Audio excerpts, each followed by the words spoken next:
This week on In the Field, can you use a polarizer and a neutral density filter together? It's a Q&A episode.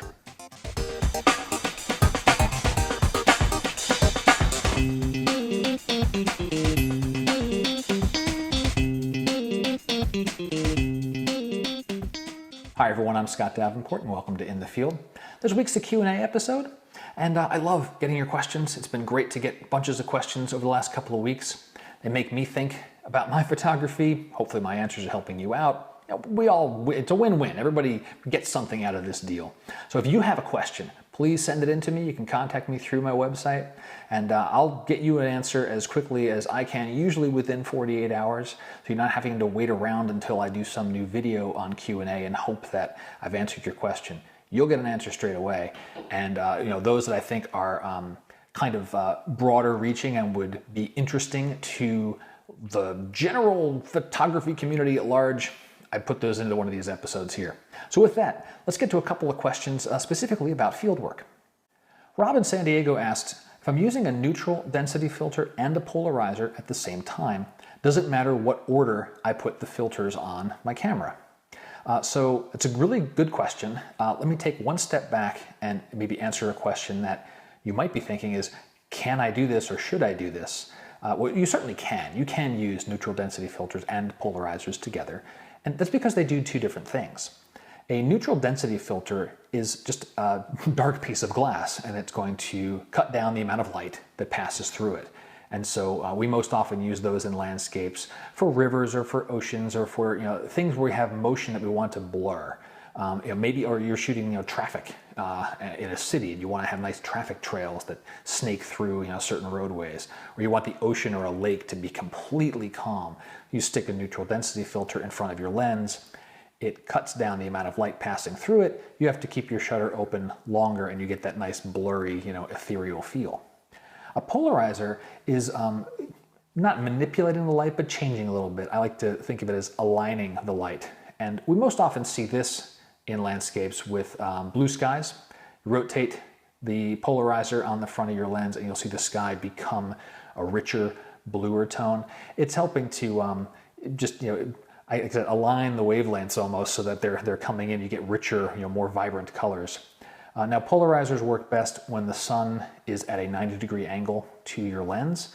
You'll see less of an effect of polarizers in that regard when you're more directly facing the sun or if your back is to the sun.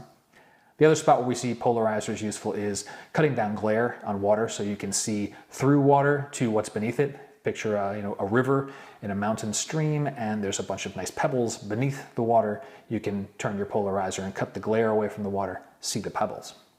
Now to the question, if I'm using both of these, which you can if you wanted to align light and then still slow it down more than what your polarizer will do, what order should you put them on your lens? Well, the simple answer is put the polarizer on the outside. And the fundamental reason is you may need to adjust the polarizer, rotate that ring. It makes it easy to reach.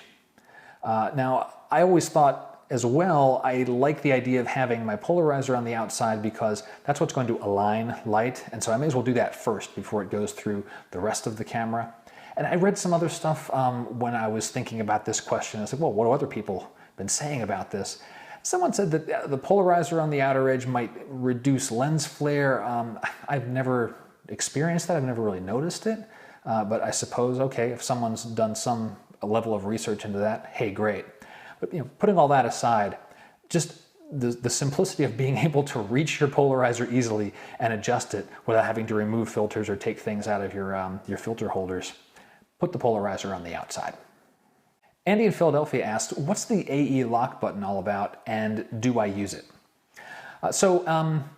Let's think of it like this. So we're familiar with our cameras and the half press of the shutter button, right? So we half press the shutter down and the camera locks exposure and focus point. And then we can recompose, finish the press, and take the photo.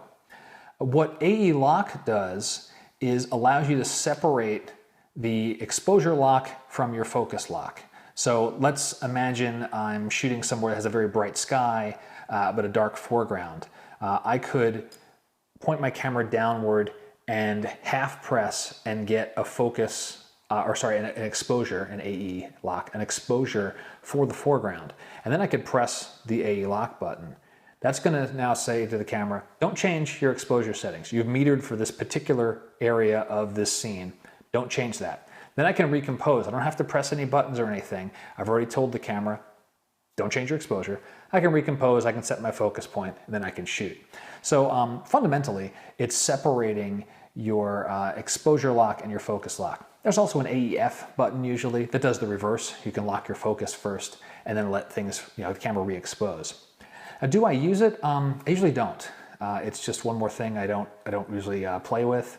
And most of the time, if I think I'm going to need more dynamic range in a scene, I will do a bracketing to get the range there. Or if I want to expose for a certain segment of the photo, like you'll hear phrases expose for the foreground or expose for the sky, I'll use the exposure compensation wheel, or I'm shooting in manual and I'll just change my exposure settings accordingly. That's just me, because most of the time I'm on a tripod. I'm not really changing my composition as part of my, my focus in shooting. So the AE lock button is not for me, but it might be for you. And that is effectively what this button is doing for us. Tim from Canada asked me, when you were traveling through Spain last summer, what tripod did you bring? So the question was really kind of the context surrounding it as what type of travel tripod would I use or recommend, because our other tripods can be kind of bulky. Well, when I went on my trip, I brought my big, gigantic, really right stuff tripod. Yes, it was heavy. Yes, it was bulky. But yes, it kept my camera very stable and gave me the shots that I wanted. But I didn't carry it around with me all day long. That was what I used when I went out for my specific shoots in the morning hours and in the evening hours. During the day, the camera was over my shoulder, and I was mostly doing scouting. Occasionally I bring the tripod with me if it was a short evening stroll. So I bit the bullet, brought the big tripod. That weighs 7-8 pounds, and it's large. So there's a toll to be paid for that. I used to travel with a smaller, lighter tripod from Dolica, and it was okay, but I had issues with the ball head creeping, between shots, where I'd set up this for a certain composition. And a lot of times my photography is set my composition right and then take several shots as light changes, whether it's, sun rising or sun setting. And I like to have the options of blending those things together. And with the smaller, lighter tripod, it wouldn't support the weight of the camera as well, or I'd notice that the ball head would creep ever so slightly between shots and there'd be a little bit of shift. I'd have to do more layer alignment and so forth. And sometimes it wouldn't work out the way I'd liked it to. Something I have been thinking about adding to my kit is a GorillaPod from Joby. These are really small. I think they're about that tall. And the legs are very flexible and bendable, so you can just set them up on almost anything. I've seen photos of them wrapped around fence posts and things to hold your camera steady. Kind of a neat thing, and I think for the $50 to $100 they have these things. It's interesting. I can envision where those would have been very handy to have in some indoor situations where you can't walk in with a ginormous tripod and set up and take shots and so forth. But if I had this little tiny thing I could set up on, the ledge of, I'm thinking of a particular monastery in Portugal, actually, where there was this beautiful, balcony and this overlook, and there was a platform, and I could have just set that little tripod on there and been able to take some very stable shots with something like a GorillaPod. So, Tim, it really ultimately matters how much weight do you want to carry and what's the trip all about. If you're there specifically to do photos, I'd bring your better tripod. If you're going to visit family, or if you're more casual shooting, you might look at bringing something lighter, or maybe getting one of those little GorillaPods. All right, so tip of the week is put the polarizer on the outside of your filter stack. Simple reason is you can reach it and you can adjust it without having to fiddle with any of the other filters that might otherwise be in the way if you had the polarizer on the front of your lens itself. That does it for this week in the field. Hope you've enjoyed the Q&A episode, and if you've got questions, send them in. Love to hear from you. Until next time, my name is Scott Davenport. Happy shooting.